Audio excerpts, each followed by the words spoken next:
আসসালামু আলাইকুম। সবাই কেমন আছেন? আশা করি সবাই অনেক অনেক ভালো আছেন। আল্লাহ আপনাদের সবাইকে খুব ভালো রাখুক সে দোয়া করি। আচ্ছা, আজকে হচ্ছে আমরা আবার উইকলি আলোচনা করব। উইকলি আলোচনা বলতে আমাদের এই সপ্তাহে রানিং সপ্তাহে মার্কেট কোথায় যেতে পারে বা আমাদের গন্তব্য কোথায় হওয়া উচিত সেই জিনিসগুলো নিয়ে একটু আলাপ আলোচনা করব। আ আমার এই ভিডিওটা শেয়ার করবেন। তার কারণ হচ্ছে আপাতত ফেসবুকের রিকমেন্ডেশনটা আমার অফ আছে। যেকোনো কারণেই ছোট একটা ভুল হয়েছিল। সেই ভুলটা যাতে আচ্ছা যাক, খালি আপনারা চেষ্টা করবেন যেন আমার এই ভিডিওটা আপনাদের ওয়ালে যেকোনো জায়গায় আপনারা শেয়ার করতে পারেন মতো। এটা আপনাদের ব্যাপার। যদি আপনার ভালো লাগে তো। এখন একটা হচ্ছে লাস্ট উইকে আমরা একটা কথা বলছিলাম প্রাইস যদি যেখানে আছে এখান থেকে প্রাইস ড্রপ করার পসিবিলিটিস অনেক বেশি রাখে। আমাদের ৫,২৭২ এর যে লেভেলটা মূলত সেই লেভেলটা আমাদেরকে বারবারই ওয়ার্ন করছিল এই জিনিসটা যে এখান থেকে প্রাইস ড্রপ করতে পারে। এখন আমি অনেকক্ষণ ধরে জিনিসটা দেখলাম বা দেখার চেষ্টা করেছি যে মার্কেটটা আসলে আমাদের সাপোর্টটা কোথায়? আমি যদি একটু আমার আজকে স্টক নামটা ইউজ করতে হচ্ছে। এখানে একটা এরিয়া আছে, আরেকটা এরিয়া আছে। আমার জন্য সবথেকে বেটার লেভেল হচ্ছে আমি এটাকে যদি মেজারমেন্ট এ আনি, তাহলে আমার কাছে ৫,১১৯ এর লেভেলটা হচ্ছে সবথেকে বেস্ট এখন পর্যন্ত। কেন?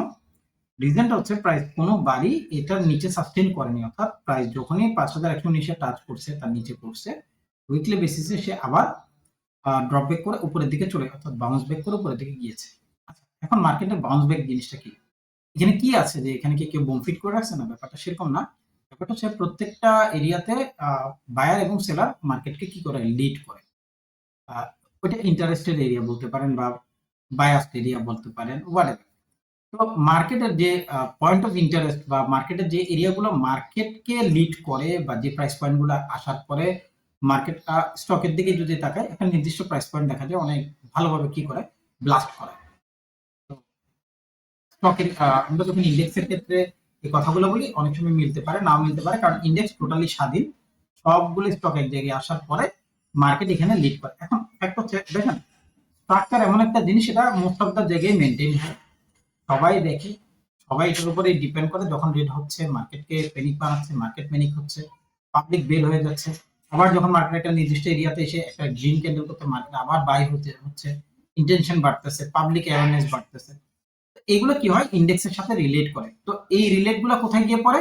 এই রিলেশন গুলো গিয়ে পড়তেছে স্টকের উপরে। ভিডিও লম্বা হবে। আগেই বলছি আমি সবসময় বোঝানোর চেষ্টা করি একটু ব্রডলি। আমার খারাপ অভ্যাস বলতে পারেন। আমি চাইলে আপনাকে আঁকা বইকে দিয়ে বুঝাই দিয়ে শেষ করে দিতে পারি।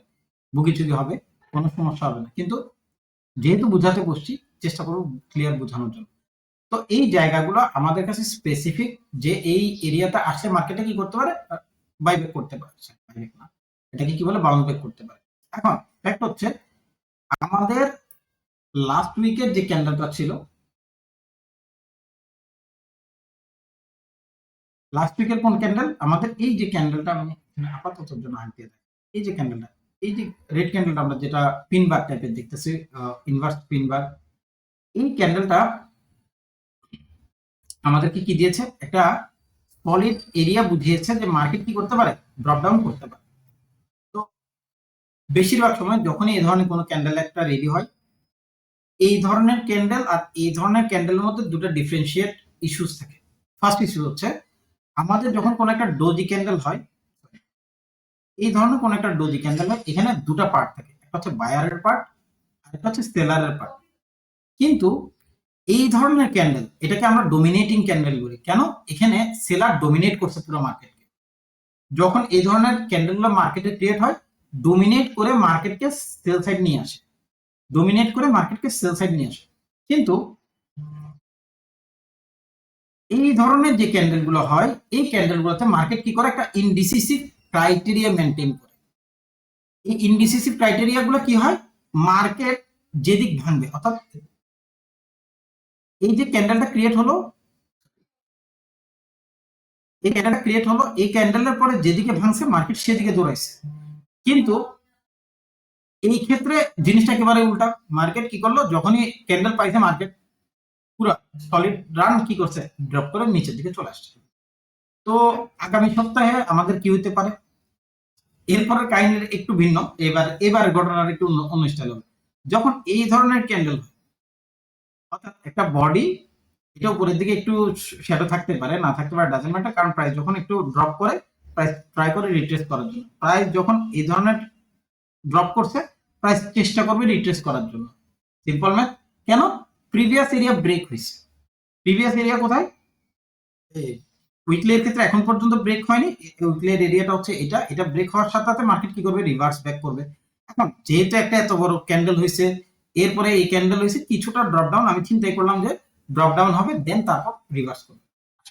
রিভার্স করার এরিয়াটা আমি অলরেডি আপনাদেরকে দেখিয়ে দিয়েছি। বক্স এখান থেকে শুরু, এই যে রেড ক্যান্ডেল দেখছেন, এটা নিচ থেকে শুরু এই লাস্ট বক্স পর্যন্ত। এইখানে যে কোনো একটা এরিয়াতে আসার পরে মার্কেট কি করবে? বিশেষ করে প্রাইস এটা, এই প্রাইসটা 5100 সামথিং হতে পারে, আমি আপনাকে পরে দিচ্ছি। এখানে আসার পর মার্কেট কিছুটা বাইব্যাক করবে। এখন যাব ডেলিতে। ডেলি আমাকে কি বুঝাচ্ছে বা বোঝানোর চেষ্টা করতেছে সেটা নিয়ে যদি একটু আলাপ আলোচনা করি, তাহলে প্রথমের দিকে জায়গাগুলো আমরা অলরেডি ডিসক্লোজ করছি আপনাদের সাথে, যে কি হতে পারে কি কি হতে পারে। প্রত্যেকটা জিনিস আমি পার ডে আপনাদের সাথে কনসাল্ট করার চেষ্টা করছি। মার্কেট আমি যেহেতু ফেস ভিডিওস দিই, আমি ওখানে প্রত্যেকটা প্রাইস পয়েন্ট আপনাদের সাথে উল্লেখ করে দিছি। এখন ফ্যাক্টর হচ্ছে এখানে আমার কাছে একটা বক্স আছে, যে বক্সটাকে আমি বারবারই বলছি, এটা আমার কাছে এখন পর্যন্ত সলিড একটা বক্স, যে বক্সটা ব্রেক না করা পর্যন্ত মার্কেট সেল হচ্ছে। কেন? কারণ মার্কেটটা এর আগেও এখানে আসছে, এর আগেও এখানে আসছে, এখান থেকে মার্কেটকে এত বড় একটা রান করেছে। মার্কেটকে এখানে আসার পরে এখানে মার্কেট অনেকদিন ঘোরাফেরার পরে এইখানে অলরেডি 5 থেকে 7 দিন একই জায়গায় মার্কেট একটা বক্স ক্রিয়েট করছে, যে বক্সটাতে মার্কেট বাই এবং সেল করার কারণে ওই জায়গাটা সলিড হয়ে গেছে। সলিড হলে কি হয়? মার্কেট এখানে আসার পরে বারবার মার্কেট যারা মেক করে, মার্কেটে যারা ইনভেস্টরস আছে, ওরা কি করে? এসব এরিয়াতে যখন আসবে তখন দেখবেন যেদিন এই প্রাইসটার মধ্যে এসে ঢুকছে প্রাইস, দেখবেন অনেকগুলো স্টক এক জায়গায় এসে বাইয়ের জন্য ট্রাই করছে বা বাই হওয়ার চেষ্টা করছিল। কেন? কারণ ইন্ডেক্সের সাথে যেহেতু স্টকগুলো রিলেট করে, টাকাগুলো ইনজেক্ট হয়, টাকাগুলো বের হয়, তো এই এরিয়াগুলো মার্কেটে কি করে? কাজ করে। এই কারণে আমরা ইন্ডেক্সকে অনেক প্রায়োরিটি দিই। ইন্ডেক্সকে আমি প্রায়োরিটি দিই। বাংলাদেশে যেহেতু ইন্ডেক্স মোটামুটি একটাই, ব্যাংকের কোনো ইন্ডেক্স নেই আলাদা করে, মানে ডিরেক্টলি কোনো ইন্ডেক্স আমরা ট্রেড করতে পারি না, তো আমাদেরকে এগুলোই দেখতে হয়, মূল ইন্ডেক্সটা নিয়ে। এখন ফ্যাক্ট হচ্ছে প্রাইস যেহেতু এই প্রাইসটার মধ্যে এসে ঠেকছে, প্রাইস এখানে কম আর বেশি একটু করে উপরের দিকে যাবে, এমনটা আমি আশা এখন পর্যন্ত করছি। তখন ডেইলি এবার আসুন, আমরা অলরেডি একটা প্রাইস দেখাইছি, সেটা হচ্ছে এই বক্সটা, যে বক্সটার মার্কেট আসবে, আসার পরে বাইব্যাক করবে। এখন আগামী কালকে যদি মার্কেট এটাকে ব্রেক করে ক্যান্ডেল ক্লোজ দিয়ে দেয়, তাহলে মার্কেট আপাতত জন্য সেলের দিকে যাচ্ছে। সেটা কিভাবে? এটাকে আমরা যদি এই চার্টে নিয়ে আসি, অর্থাৎ লাইন চার্টে নিয়ে আসি, তখন আমাকে একটা এরিয়া মেক করতে হবে। সেই এরিয়াটা হচ্ছে এইটা, এই 5234, 5234 এর নিচে যদি মার্কেট ক্লোজ করে দেয়, অর্থাৎ এই যে এখন যেভাবে দেখতেছেন মার্কেটটা যদি এরকম এটার নিচে এভাবে এসে মার্কেটটা দেখায়, ঠিক আছে, তাহলে আমি বুঝবো মার্কেট সেলের জন্য রেডি। এরপরে কি করে? মার্কেট যখন সেলের জন্য রেডি আছে, তখন এই এরিয়াগুলোতে আসার পরে মার্কেট আবার বাই করবে। মার্কেট যখন কোনো একটা এরিয়াতে কি করে? ড্রপ করে, ব্রেক করে, নতুন এরিয়া ক্রিয়েট করে, প্রিভিয়াস এরিয়াতে আবার সে ব্যাক করার ট্রাই করে। সেদিন আমরা ঘটনাটা বলছিলাম যখন আমরা ফুটপ্রিন্ট নিয়ে কাজ করছি বাইরের মার্কেটগুলোতে, সেখানে আমরা একটা জিনিস শিখছি, মার্কেটে 3টা দরজা বা 3টা দায়রা থাকে। হচ্ছে উপরের সাইড, একটা হচ্ছে নিচের সাইড, আর একটা হচ্ছে মাঝখানের সাইড। মার্কেট সবসময় চেষ্টা করবে হয় সে এখানে যাবে, না হয় সে এইখানে যাবে, এটা তার গন্তব্য। মাঝখানে তার কোনো গন্তব্য নেই, এই জন্য চেষ্টা করবেন মাঝখান থেকে কোনো ট্রেড না করতে। সেটা কথা, centre area is not area for buy or sell. Okay, না বাই করবেন না সেল করবেন, মার্কেট আপনাকে গন্তব্য দেখা দেবে। আমি নিচে যাচ্ছি অ্যাডজাস্টের জন্য, মার্কেট উপরে যাচ্ছে বাই করার জন্য, দ্যাটস ইট। এখন ফ্যাক্ট হচ্ছে তাহলে কি আমরা এখান থেকে কেনাকিনি করবো না? সেখানে বেচা করবেন না, এটা ভাই ইন্ডেক্স। ইন্ডেক্সের ক্ষেত্রে আমাদেরকে জাস্ট ডিসিশন গুলা যাতে নিতে সহজ হয়, সেজন্য ইন্ডেক্সটাকে আমরা দেখাশোনা করি বা ওটা নিয়ে আমরা আলোচনা করি। এখন ফ্যাক্টর হচ্ছে যদি ডেলি এর বেসিসে আমি এটাকে এখন এক্সপ্লেইন করি মার্কেট কি হতে পারে, তো আমি বলে দিয়েছি মার্কেট যদি এটা নিচে আসে তাহলে এটা নিচে আসবে, এটা নিচে আসার পরে মার্কেট উপরে যাওয়ার চেষ্টা করবে। এটা আমাদের সেই বক্স, যে বক্সটা থেকে প্রাইস কি করছিল প্রিভিয়াসলি উপরে ওঠার চেষ্টা করছে, প্রাইস যখন নিচে নেমে যাবে এটা থেকে মার্কেট আবার ড্রপ করার ট্রাই করবে। মার্কেট নিচে আসার পরে মার্কেট উপরে যাবে, এটা মোটামুটি শিওর, কারণ মার্কেট বাউন্স করে কিসের জন্য? মার্কেট যখন নিচে আসবে মার্কেট বাউন্স করার জন্য আসে। মার্কেট এখান থেকে বাউন্স করে উপরে যেতে পারে, যেহেতু অলরেডি পরপর 3 দিন ক্যান্ডেল হয়ে গেছে। মোস্ট অফ দ্য টাইম যখন একটা সলিড রান হয়, যেহেতু এখন পর্যন্ত আসলে 5234 এর লেভেলটাকে সে ব্রেক করেনি, যদি ব্রেক করে ফেলে অবশ্যই মার্কেট উপরের দিকে কম বেশি যাবে। এখন ফ্যাক্ট ইজ দ্যাট আমাদেরকে একটা জিনিসের জন্য জাস্ট রেডি হইতে হবে বা ওয়েট করবো, সেটা হচ্ছে মার্কেট 5,234 এর নিচে ট্রেড করতেছে কিনা। যদি করে মার্কেট ওইখান থেকে যে গ্রিন ক্যান্ডেল করবে সেখান থেকে আমাদের উপরের এরিয়া হচ্ছে এইটা, এটা আমাদের সেই এরিয়া যেখান পর্যন্ত ব্যাক করবে 5,266। প্রাইস এটার উপরে যখন যাবে বা এখানে যাবে, এখান থেকে প্রাইস আবার আসবে। যেভাবে প্রিভিয়াসলি বলছিলাম গত সপ্তাহে, যে প্রাইস যখন এই বক্সের মধ্যে ঢুকবে ওখান থেকে ড্রপ করবে, কেন এটা এম শেপ ছিল। তো এখানে আবার ডাব্লিউ শেপ আছে, যদি এটা ব্রেক করেনি এই কারণে এটা কাজ করেনি, কিন্তু এটা কাজ করছে কেন, কারণ প্রাইস এখানে এটাকে ব্রেক করতে পারছে। এটার এম ডাব্লিউ হওয়ার পরও এটাকে ব্রেক করতে পারেনি, সেজন্য এটা কাজ করেনি। সিম্পল ম্যাথ ভাই। সো এখন আচ্ছা এগুলো বুঝাবো না, এগুলো অনেক পরের কথা, এগুলো বুঝাইতে গেলে এখন অনেক সময় লাগবে, বুঝাতে চাচ্ছি না। মূল কথা হচ্ছে এটাই, এগুলা যারা আমার কাছে কোর্স করে ওদেরকে এগুলা এখানে ভেঙে ভেঙে বুঝাতে হবে কেন হয়েছে কি হয়েছে, এখানে কুইকের ব্যাপার আছে, বক্স মানে এগুলা ভিডিও লম্বা করে লাভ নেই। সো আমাদের এখন একটাই টার্গেট, প্রাইস প্রথমে ড্রপ করবে, যদি ড্রপ করে 5,234 এর নিচে ওখান থেকে মার্কেট বাইব্যাক করবে কত পর্যন্ত, 5,200, আবার বলছি বাইব্যাক, কি একটা বাজে সভা হয়েছে, বাউন্স ব্যাক করবে সেটা হচ্ছে 5,266 পর্যন্ত। ওখান থেকে প্রাইস যাওয়ার পরে ডিসিশন নেবে সে উপরে যাবে নাকি নিচে যাবে। যদি উপরে যাইতে চাই সে যেতে পারে, তবে পসিবিলিটিস এখন পর্যন্ত কম। নিচে আসবে মোটামুটি ওই যে গ্যাপ, ঘুরে ফিরে একই কথা গত 3 সপ্তাহ ধরে বলে যাচ্ছি, গ্যাপটা কই, ডেইলির গ্যাপ কই, গ্যাপ আবার ফিল আপ হইলো কিভাবে, জানি না, বিশাল সমস্যা। এটা আবার ফিল আপ করা গেছে কারবার, নাকি গ্যাপ আছে, হ্যাঁ এই গ্যাপটা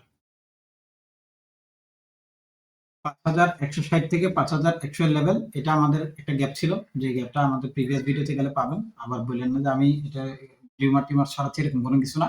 আর এখানে একটা গ্যাপ ছিল, সেই গ্যাপটা আমরা এখান থেকে ফিল আপ করাবো, অর্থাৎ এটাকে আরো সহজ করে বলি, এটা একটা ফেয়ার ভ্যালু গ্যাপ। হ্যাঁ, এইটুকু এইটুকু পর্যন্ত আমাদের একটা ফেয়ার ভ্যালু গ্যাপ আছে, যে গ্যাপটা আমাদের ফিল আপ করতে হবে। সেই প্রাইসটা কত, আমরা যদি একটু প্রাইসটাকে দেখাই দিই, লাস্ট দেখাবো, আর কিছু দেখাবো না।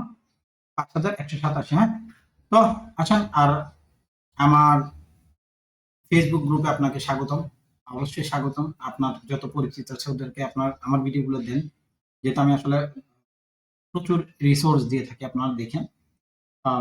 রিসোর্স গুলা চেষ্টা করি সবচেয়ে কাজের হয়। আপনারা আমাকে দোয়া করবেন, আমি আপনাদের জন্য অনেক দোয়া করি, আপনার পরিবারের প্রত্যেকটা সদস্য ভালো থাকুক সে দোয়া করি। আর আর কি, সবাই খুব ভালো থাকেন। আলহামদুলিল্লাহ, আসসালামু আলাইকুম, সবাই খুব ভালো থাকবেন, আপনাদের জন্য দোয়া করি।